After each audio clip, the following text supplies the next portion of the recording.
count started. States Space Force.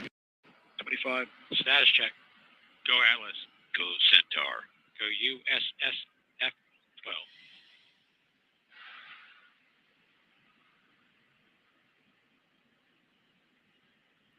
T-minus 10, 9, 8, 7, 6, 5, 4, 3, 2, 1. We have engine ignition and liftoff of the United Launch Alliance Atlas V rocket carrying USSF-12 for the United States Space Force. Pitch over program, body rates look good. And PU's gone to closed loop. System response looks good. Now 20 seconds into flight. Atlas is now completing the pitch over maneuver. Body rates continue to look good. RD-180 is throttled down slightly to partial thrust. Response looks good. Now 36 seconds into flight. Atlas V is now passing Mach 1. RD-180 continue to look good in partial thrust mode. Seeing good chamber pressures on all SRBs. And 49 seconds into flight, max Q, maximum dynamic pressure. RD-180 engine operating parameters continue to look good. SRB chamber pressures also look good, now passing 1 minute into flight. RD-180 now throttling back up to full thrust as expected.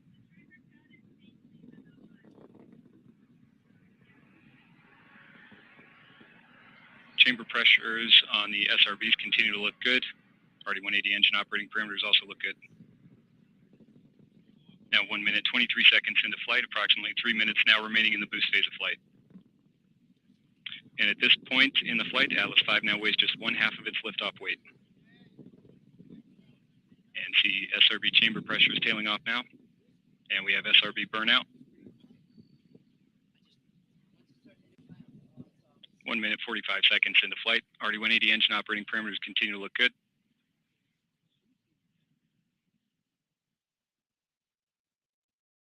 And we have jettison of all 4 solid rocket boosters. Vehicle has gone to closed loop steering. Body rate responses look good. Just past 2 minutes into flight now.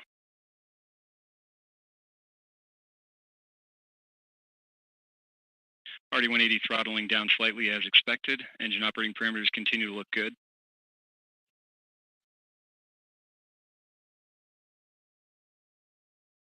And 2 minutes now remaining in the boost phase of flight. Atlas V is now 50 miles in altitude, 78 miles downrange distance, traveling at 5,000 miles per hour. 2 minutes, 40 seconds in. RD-180 engine operating parameters continue to look good. Vehicle body rates looking good throughout boost phase. And the Centaur reaction control system is now pressurizing to flight levels. System response looks good. Coming up on 3 minutes into flight. RD-180 now throttling to maintain a constant 2.5 G acceleration limit, seeing good response on the RD-180.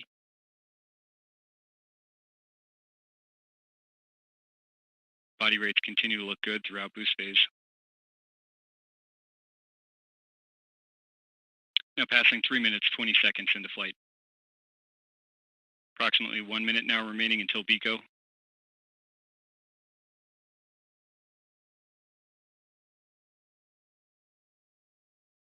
And we have good indication of payload fairing jettison and CFLR deck jettison. Vehicle's now throttled back up slightly. Engine response continues to look good.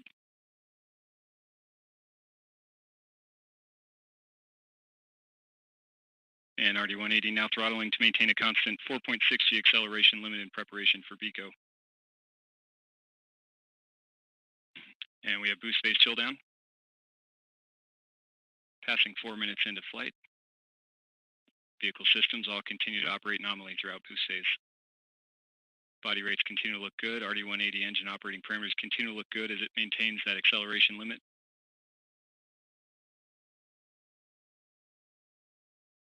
Standing by for BECO shortly. And we have BECO booster engine cutoff, standing by for stage SEP. And we have good indication of stage separation. We have pre-start on the RL-10, standing by for ignition.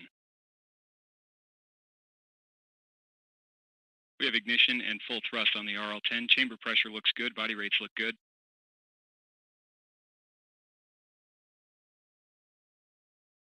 Centaur's gone to closed loop steering. Body rates continue to look good.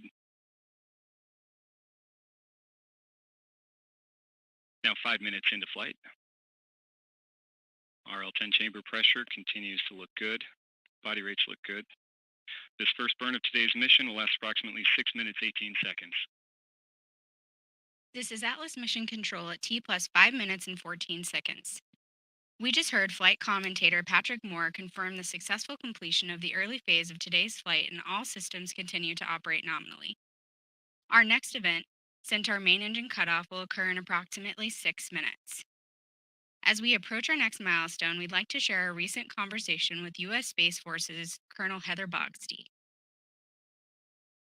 Hi, I'm Colonel Heather Bogsty, the Senior Material Leader for the Resilient Missile Warning, Missile Tracking, and Missile Defense Acquisition Delta from the Space Sensing Directorate, Space Systems Command in Los Angeles Air Force Base, California. At Space Systems Command, we are focused on the threat. And right now, we are at unprecedented times where the threat is coming at us faster than ever, with dimmer targets that we are currently working to detect better. The launch of USSF-12 and Wide Field of View will really help shape how we implement our architecture moving forward and get after that threat. We are working with the Space Development Agency and the Missile Defense Agency in a combined program office to have an integrated missile warning architecture that will soon pivot away from GEO towards the MEO and LEO layers on orbit. The data from Wide Field of View will help pathfind and demonstrate what technologies we want to use in the future. Wide Field of View has a 4K by 4K focal plane. With this, we'll be able to see a larger area of the Earth than ever before, over 3,000 plus kilometers at any one time. It also has a tactical cryo cooler, which has been used in the air domain, and now we're eager to see how it will be applied to the space domain. If this works, we can see significant cost savings as we scale up our architecture in the future. Another way that Wide Field of View is going to be helping us is with data exploitation. We're performing data exploitation out of our TAP lab in Boulder, Colorado, and the team there is really looking at how do we enhance our algorithms to really refine the battle space characterization and missile warning capabilities that we currently have. Wide Field of View is really going to help demonstrate that moving forward.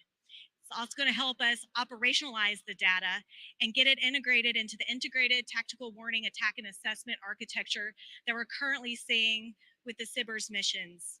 We're very eager for the upcoming launch of SBIRS GEO-6, as it will be the second OPR spacecraft in a very short duration of time, really making our missile warning capability more robust than ever. We'd like to thank all of our mission partners and industry partners that have helped us to get to this point so far. Millennium Space Systems for the integration of the payload and the bus development, L3Harris for the payload, United Launch Alliance for helping launch our satellite into orbit, for the Space Dynamics Laboratory for the data exploitation and algorithm development, our partners at the Aerospace Corporation, and our partners at NASA Ames. Without all of them, this would not be possible, and we're very eager to see all the amazing capabilities that Wide Field of View is going to bring to orbit. Go Wide Field of View. We are a couple minutes away from MECO 1. While we wait, we thought it would be fun to share the results from the rounds of trivia we hosted earlier for our ULA Twitter account. Great job to all who participated and who were first to correctly answer each question. Okay, we're going to get into the trivia questions now. Question 1. Before today's mission, what was the most recent payload launched by an Atlas V 541 rocket? And the answer is ULA successfully launched the GOES-T Weather Observatory for NOAA and NASA in March from Cape Canaveral, Florida. Question number 2. How many U.S. national security launches has ULA performed in its 150 successful launches to date? And the answer for number 2 is ULA has launched 93 national security missions in our first 150 flights, deploying reconnaissance, communications, navigation, and weather satellites for the nation. Moving on to question number 3. How many burns by the Centaur upper stage are planned in tonight's USSF-12 launch? And the answer is USSF-12 launch is a direct insertion into geosynchronous orbit, one of the most challenging missions required by national security spaceflight. Atlas V will conduct 3 Centaur burns to reach its destination. Next question, question number 4. What is the diameter of the out-of-autoclave payload fairing protecting the dual USSF-12 payloads during launch? And the answer to this question is the 2 satellites riding into space atop this Atlas V rocket are protected during atmospheric flight by the 17.7 foot or 5.4 meter diameter out-of-autoclave payload fairing. And the final question, question number 5. What is the horsepower rating of the Atlas V 541 rocket launching tonight? And the final answer is the Atlas V 541 rocket unleashed 32 million horsepower to launch the USSF-12 mission to geosynchronous orbit. And we have MECO, main engine cutoff.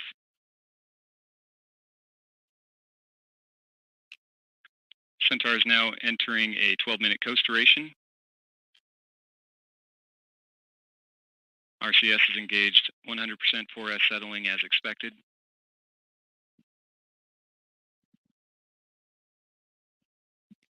This is Atlas Mission Control at T plus 11 minutes and 21 seconds.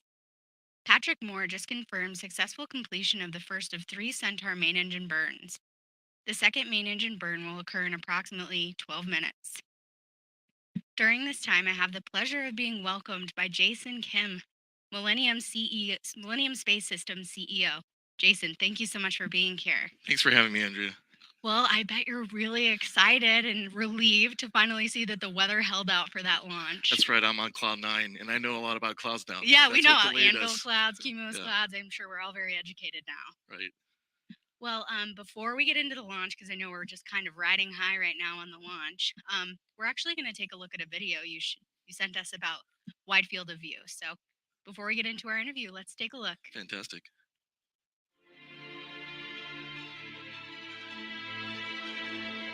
Our missile warning capability is the initial bell ringer for the nation. Our systems provide constant coverage to detect and report missile launches, giving us the ability to attribute from where a missile is launched, determine where it is headed, and then keep our families, warfighters, and allies safe. The advancing and very real threat requires that we expand our focus beyond integrating and fielding a single space system iteratively. While staying far ahead of the threat, we must deliver more resilient, multi-layer systems of systems, bring together best-of-breed operational space technology from across agencies, and field affordable capability. We must transform how we execute this mission because threats are constantly evolving. Wide Field of View is a geosynchronous satellite for the U.S. Space Force. It serves as a standalone testbed for missile warning. The satellite will test different ways to collect and report missile launch data and will inform future OPIR programs of record. The program really is a team effort with the Space Force, NASA Ames, and our industry partners. Our 2 industry partners, Millennium Space Systems and L3 Harris, adopt us as full team members with desks in their facilities and during critical phases like the environmental tests we sat together. We leverage the expertise of the Naval Research Laboratory Blossom Point tracking facility to achieve 24/7 ops with a minimum operator footprint. That's using NRL's automated ground resource management and spacecraft command and control. We've also partnered with NASA Ames for their acquisition and subject matter expertise. Automated ground operations is what gives Blossom Point the capability to track satellites 24/7 with reduced manning. NRL has a long history of tracking satellites. Blossom Point's been here since 1956. Wide Field of View actually fits in with the research and development mission that goes along with Blossom Point. Missile warning and the early detection of ballistic missile threats is critical to our nation and our allies' safety. The Wide Field of View system will enhance our nation's current OPIR architecture and capabilities and rapidly incorporate new technologies into future systems.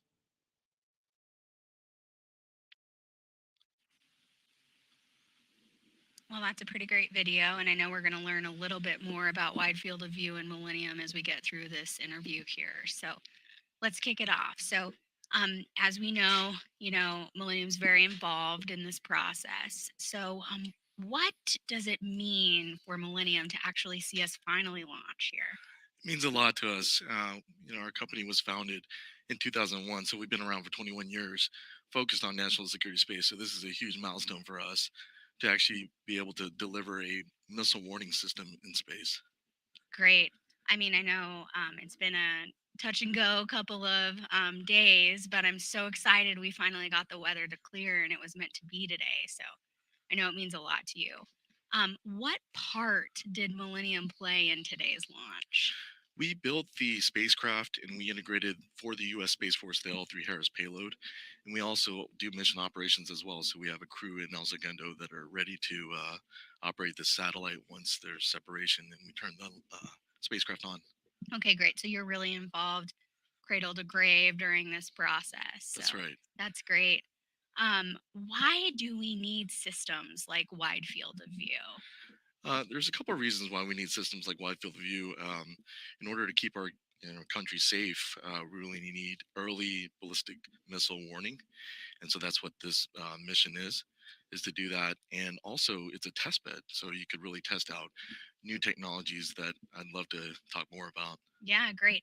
I know that that means a lot to me. That's one thing that I really like about being in the rocket business and is I have lots of friends in the military. So when you're talking about early detection, that means a lot to me personally. My best friend's husband is in the Air Force, fighting for our country. So it means a lot that we're able to partner in this and be able to provide this to the country.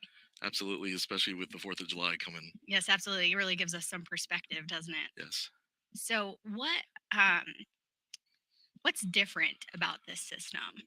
Well, the name speaks for itself. The name of this mission is Wide Field of View. So this has a wide field of view, 6-degree staring focal plane array with a 4K aspect. And what that does is it allows us to really don't miss anything. We don't miss a beat. So we're able to capture the early detection of these ballistic missiles very persistently. And another thing about this mission is we have a very flexible bus. It's a geo bus that can accommodate this payload as well as a diverse set of payloads, and also accommodate multiple payloads at the same time. Okay, so a lot of increased capability there. That's great to see. Yes. Yeah.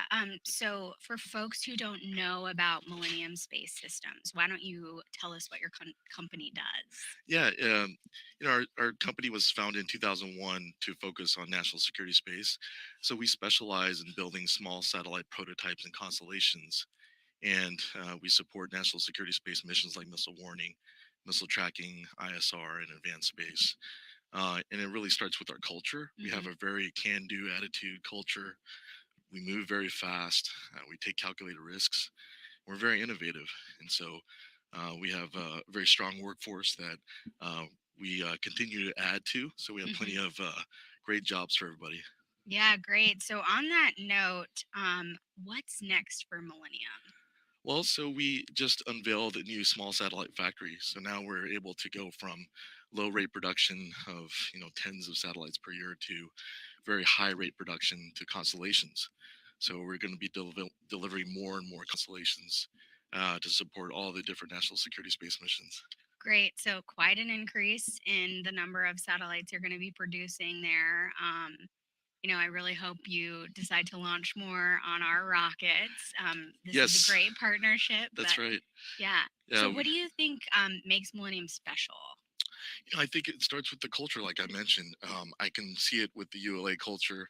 I see the people, how they work with each other to basically get the mission done. Right. And we're very much mission focused. So we got a whole mission ops crew waiting there in El Segundo to take on this mission, and we're going to operate the satellite. Right. It's an exciting time to be in space, huh? It is. Yeah.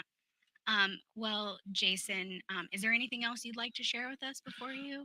This has been a great launch, and thank you, ULA. Yeah, looking forward. We have a little bit left to go here, so I know we'll all be anxiously awaiting delivery of the payload to orbit. But so far, things are looking good. But I do want to thank you for your time today, and I know I learned a lot, and I'm sure our viewers appreciated it as well. Thank you, Andrea. Thank you very much. Throughout the burn and into the coast, we are seeing just minor telemetry dropouts. However, telemetry quality overall has been very good.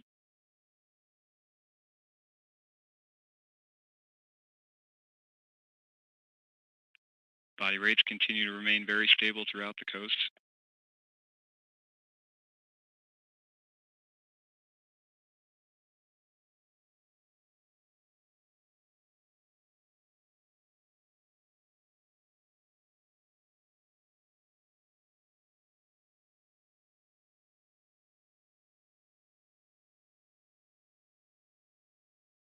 And in approximately 3 minutes, the Centaur will ignite to begin the second burn of today's mission. 23 seconds prior to ignition, RL-10 will begin the fuel and oxidizer pre-start sequence. This burn will last approximately 5.5 minutes.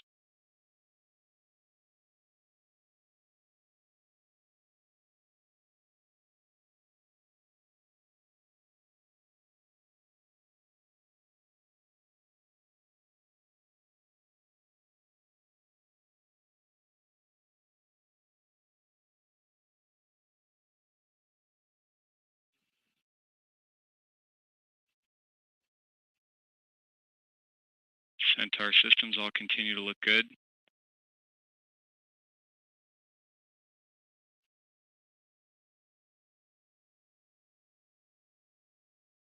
And now approaching the final 2 minutes of the coast.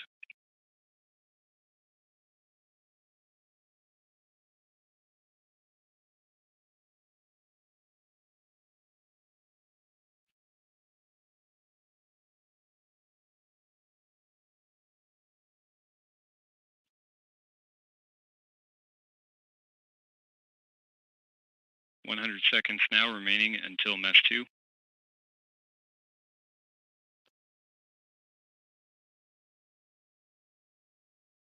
We're just a couple minutes away from our next mission event, Second Centaur Main Engine Starter, Mess 2.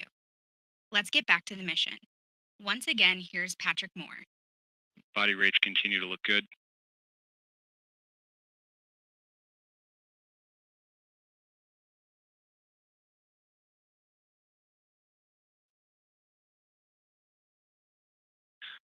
LOX and LH2 tank pressures have remained stable throughout the coast. And tank pressure is now beginning to increase in preparation for the burn. Just under 1 minute now remaining until mess 2.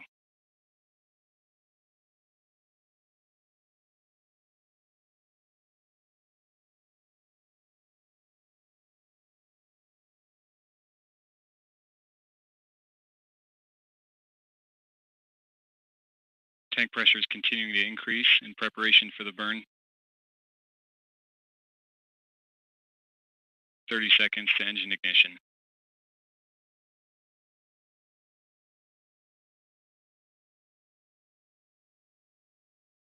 Centaur's begun the pre-start sequence.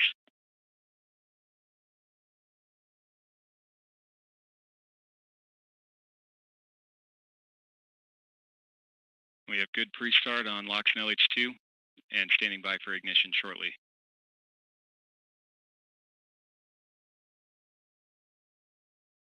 We have ignition and full thrust on the RL-10. Chamber pressure looks good. Body rate stamping out nicely from the startup transient. This burn will last approximately 5.5 minutes. Centaur's gone to closed loop steering. Body rate responses continue to look good. This is Atlas Mission Control at T plus 23 minutes and 38 seconds. Patrick Moore just reported successful start of the second of 3 Centaur engine burns. The 2 spacecraft are scheduled to separate from Centaur in a geosynchronous orbit in about 5.5 hours. I'd like to thank Patrick Moore for his participation in today's show, as well as Will Ulrich from the Space Launch Delta 45 weather. You can stay updated on today's long ascent to orbit with ULA's live blog at ulalaunch.com or join the conversation on Twitter and Facebook. I'm Andrea Lenha. Thank you so much for joining us tonight, and I'm really glad that we were able to see this rocket get off the pad. But before we sign off tonight, let's take a look at that liftoff that occurred at 7:15 p.m. Eastern Time. T-minus 10, 9, 8, 7, 6, 5, 4, 3, 2, 1. We have engine ignition and liftoff of the United Launch Alliance Atlas V rocket carrying USSF-12 for the United States Space Force. Pitch over program, body range look good. And PU's gone.